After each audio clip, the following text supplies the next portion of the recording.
नमस्कार बच्चों, welcome back to another video.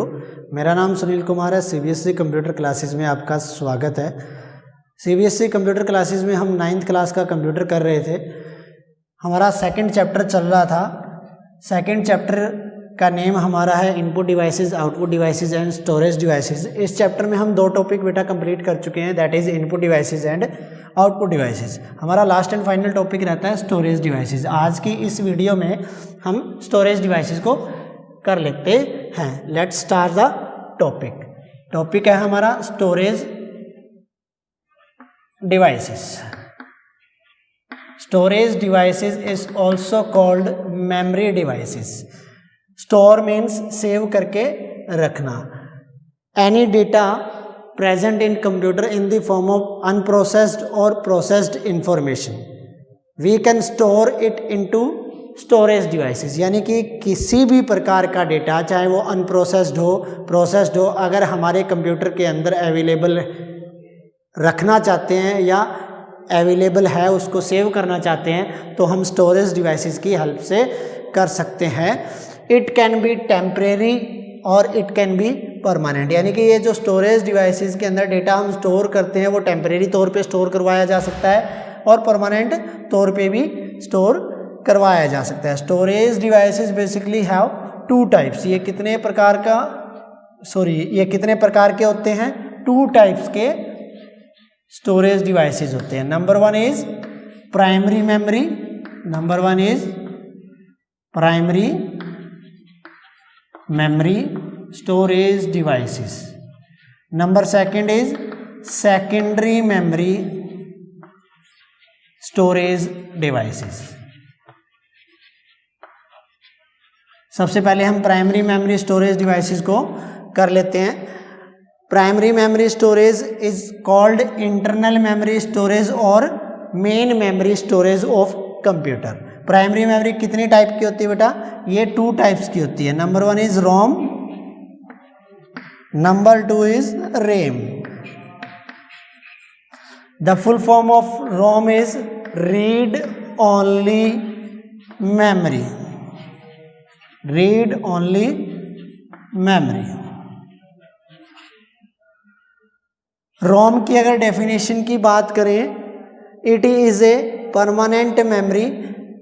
इसके अंदर जो डेटा स्टोर होता है या सेव होता है वो परमानेंटली स्टोर होता है। Because it is also called our computer startup memory.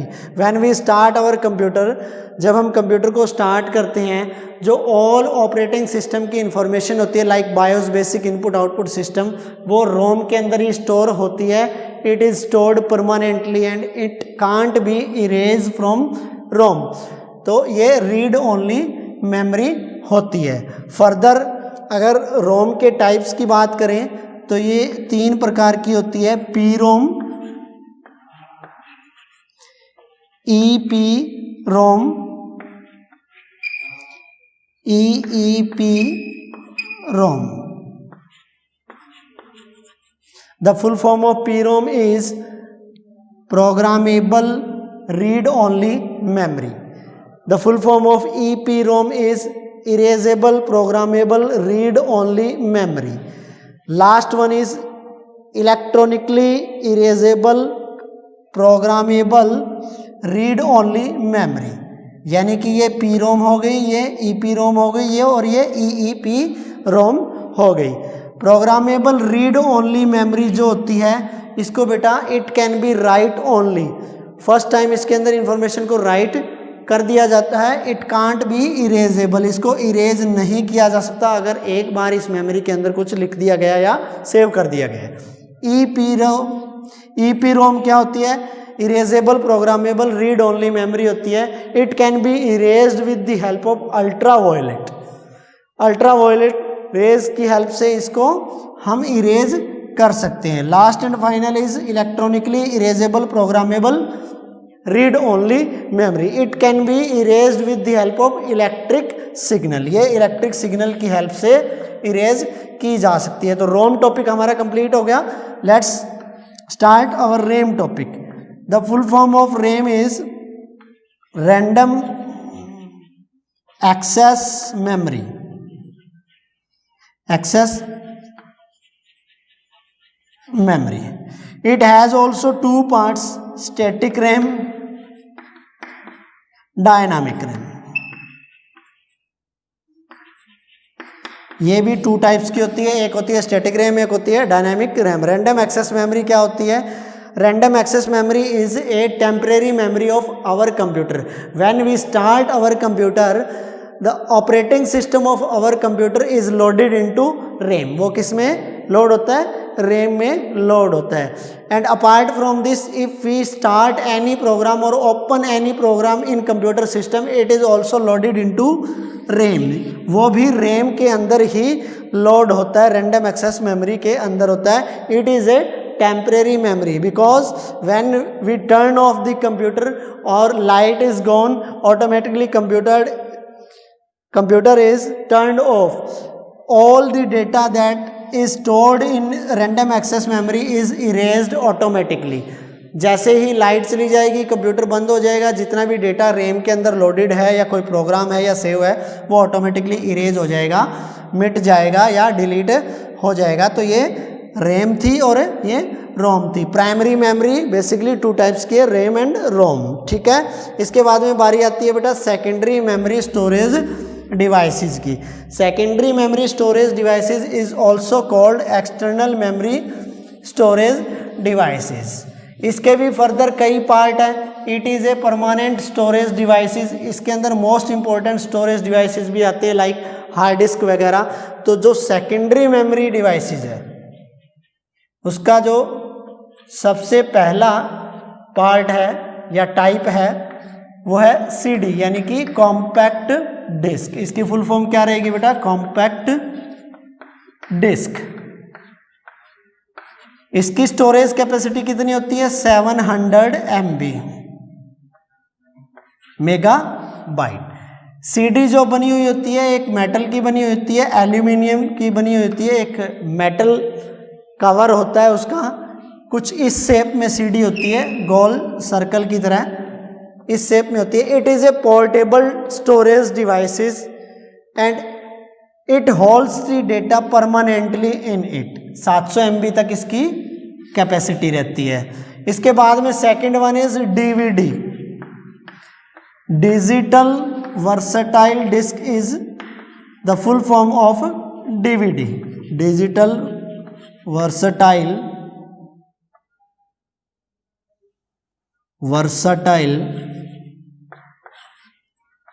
disk is the full form of DVD. इसकी storage capacity as compare to CD ज़्यादा होती है बेटा, 17.08 GB इसकी होती है. It can store information permanently in it and it can store more information than a CD. ठीक है, परमानेंट ये स्टोर कर सकती है. इसके बाद में ब्लू रे डिस्क, ये भी एक और पोर्टेबल डिवाइस है. Blu ray disc is also as like DVD and CD but it has the capacity more than DVD and CD also. 25 GB to 50 GB इसकी स्टोरेज कैपेसिटी होती है. Blu ray disc में एक खास बात और होती है बेटा, ये स्क्रैच रेसिस्टेंट डिस्क होती है, इसके ऊपर स्क्रैच नहीं पड़ते हैं, इसलिए ब्लू रे डिस्क काफ़ी इस्तेमाल होती है, यूज़ होती है. ब्लू रे डिस्क के बाद में next secondary storage devices is pen drive. Pen drive. Pen drive is also called flash drive. It can be travel in pocket. ये पॉकेट में ट्रेवल किया जा सकता है, हमारी पॉकेट में हम डाल सकते हैं इसको. ये भी एक पोर्टेबल स्टोरेज डिवाइसेस है, पोर्टेबल स्टोरेज डिवाइसेस रहेगा कंप्यूटर का.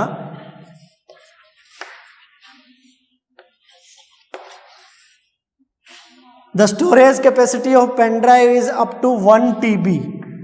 1 TB तक इसकी स्टोरेज कैपेसिटी होती है. इसका साइज बहुत छोटा होता है, इसको हम फ्लैश ड्राइव भी बोल सकते हैं. We can carry it in our pocket. हम इसको हमारी पॉकेट में डाल के कैरी कर सकते हैं पोर्टेबल डिवाइस को, जो कि पेन ड्राइव होता है। Next one is hard disk, HDD, hard disc.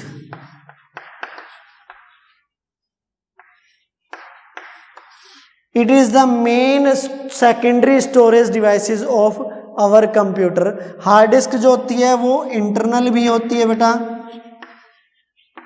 Internal hard disk भी होती है, एक्सटर्नल हार्ड डिस्क भी होती है। Internal hard disk, external hard disk. External hard disk होती है, इसको हम USB हार्ड डिस्क भी बोलते हैं। USB हार्ड डिस्क जो होती है वो पोर्टेबल होती है, उसको एक जगह से दूसरी जगह हम कैरी कर सकते हैं। इंटरनल हार्ड डिस्क जो होती है वो CPU के अंदर लगती है। It is the most commonly used storage devices and main storage devices of our computer. CPU box के अंदर लगी होती है। It can store huge large volume of data in it. इसके अंदर बहुत ज़्यादा मात्रा के अंदर हम डेटा को स्टोर करवा सकते हैं। Its storage capacity is available from 500 GB to 5 TB। 500 GB से लेकर के 5 TB तक इसकी स्टोरेज कैपेसिटी अवेलेबल है, इतनी इसकी स्टोरेज कैपेसिटी होती है। तो ये सेकेंडरी और इससे पहले प्राइमरी मेमोरी स्टोरेज डिवाइसेस हम स्टोरेज डिवाइसेस में कर चुके हैं। इसके बाद में बारी आती है लास्ट एंड फाइनल टॉपिक की इस चैप्टर के, जिसका नाम है memory measurement units. Memory measurement units वो क्या होता है बेटा? जो कंप्यूटर हमारा होता है वो ह्यूमन लैंग्वेज को अंडरस्टैंड नहीं करता है, उसके अंदर बाइनरी लैंग्वेज या मशीन लैंग्वेज यूज होती है। सो उस बाइनरी लैंग्वेज या मशीन लैंग्वेज के अंदर बाइनरी डिजिट्स यूज होते हैं बेटा, बाइनरी डिजिट्स यूज होते हैं। और वो बाइनरी डिजिट्स जो होते हैं वो 2 होते हैं, 0 and 1। These are the 2 states of electric charge. 1 means on, 0 means off। 0 और 1 को मिला करके वो बाइनरी लैंग्वेज बनती है, उसी लैंग्वेज को कंप्यूटर अंडरस्टैंड करता है, 0-1 की language. These are the 2 states of on and off. Electric charge के 2 स्टेट हैं, एक ऑन है एक ऑफ होता है। जब हम इन बिट्स को, ये बाइनरी डिजिट्स को, 4 बिट्स को अगर हम कंबाइन कर दें तो क्या बन जाता है बेटा? 1 निबल, 1 निबल बन जाता है। यानी कि 4 bits is equal to 1 nibble. If we write 8 frequently sequence bits, 8 bit को अगर हम फ्रीक्वेंटली लिख दें, एक सीक्वेंस में लिख दें, वो 1 बाइट बन जाता है, 1 बाइट। यानी कि 4 bit is equal to 1 nibble, 8 bits is equal to 1 byte. इतनी बात समझ में आ गई। अब नेक्स्ट इसके बाद में करते हैं, अगर हम 1 बाइट की बजाय 1024 बाइट्स कर देते हैं तो ये कितना बन जाता है? 1 KB बन जाता है, 1 kilo byte, KB for kilo byte. ठीक है। अब 1 KB की बजाय अगर हम 1024 KB कर दें तो ये बन जाता है 1 MB, यानी कि 1 मेगाबाइट। 1024 MB अगर कर दें 1 MB की जगह मेगाबाइट, तो ये बन जाता है 1 GB, 1 GB, यानी कि 1024 MB कितने के बराबर होता है? 1 GB के बराबर होता है। यहीं 1 GB की जगह अगर हम 1024 GB अगर कर देते हैं तो वो कितने के बराबर होता है? 1 TB, यानी कि 1 टेराबाइट के बराबर 1024 GB होते हैं। यहीं पे अगर 1 TB की बजाय हम 1024 टेराबाइट कर दें, यानी TB कर दें, तो ये क्या बन जाएगा? 1 पेटाबाइट, 1 PB, यानी कि 1 petabyte is equal to 1024 terabyte. ठीक है। वहीं पे हम 1024 पेटाबाइट अगर कर देते हैं तो वो बन जाता है 1 एक्साबाइट, यानी कि EB, 1 एक्साबाइट।